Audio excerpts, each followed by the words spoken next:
बेतरफ़ JUI केनालनि ख़िलाफ़ कराची बंदरगाह ऐं पोर्ट कासिम वटि धरणे जो ऐलान कयो आहे। नोटिफिकेशन जारी न थियण जी सूरत में 5 मई ते पोर्ट कासिम ऐं 6 मई ते कराची बंदरगाह ते धरणे जो ऐलान कयो वियो। रोहिड़ी इंटरचेंज वटि JUI तरफ़ां केनालनि ख़िलाफ़ धरणो हंयो वियो। मौलाना राशिद महमूद सुमरे जो चवणु आहे त नोटिफिकेशन जारी न थियो त 6 मई ते पोर्ट कासिम आॾो धरणो हंयो वेंदो। हुन चयो त सिंधु दरिया ते रुॻो सिंधुनि जी हुक्मरानी आहे। संदसि चवणु हो त सिंध जो पाणी चोरी करण जी इजाज़त न ॾिनी वेंदी। अहम ख़बर खां अव्हां खे आगाही ॾियूं पिया। JUI केनालनि ख़िलाफ़ कराची बंदरगाह ऐं पोर्ट कासिम वटि धरणे जो ऐलान कयो आहे।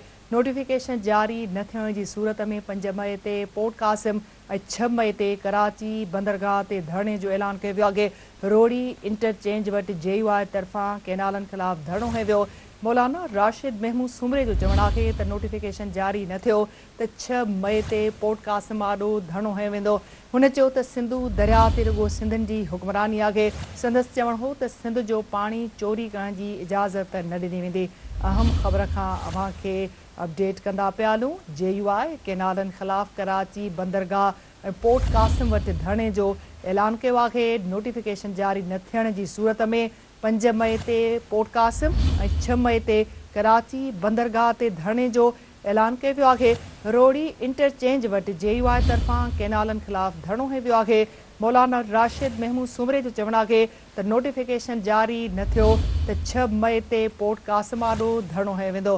वधीक अपडेट्स लाइ असां राब्तो कयो आहे सिंध TV न्यूज़ जे रिपोर्टर जावेद घुञो सां। जावेद, अपडेट कजो। JUI केनालनि ख़िलाफ़ कराची बंदरगाह ऐं पोर्ट कासिम वटि धरणे जो ऐलान कयो आहे।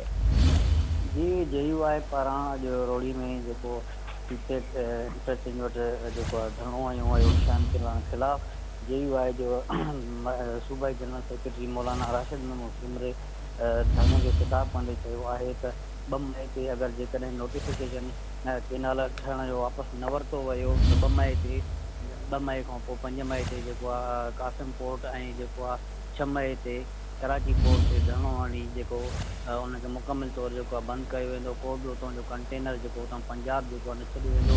हुनजो चवणु हुयो त जेको आहे आलमी रिपोर्ट आहे त 2035 ताईं जेको आहे डेल्टा में अगरि जो पाणी न छॾियो वियो त जेको उतां जूं ज़मीनूं आहिनि उहो समूरो गड़काए वेंदो।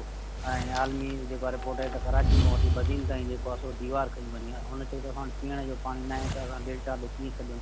ऐं हुन इहो बि चवणु हुयो त जेको आहे शहदाद कोट ऐं कंबर शहदाद कोट में मुर्दनि खे गुस्ल ॾियण लाइ पाणी मौजूदु न आहे। पंजाब जेको आहे असांजे हिसे जो पाणी चोरी कयो त कंहिं बि सूरत में बर्दाश्त न कयो वेंदो। जी जावेद, अपडेट करण लाइ वॾी महिरबानी।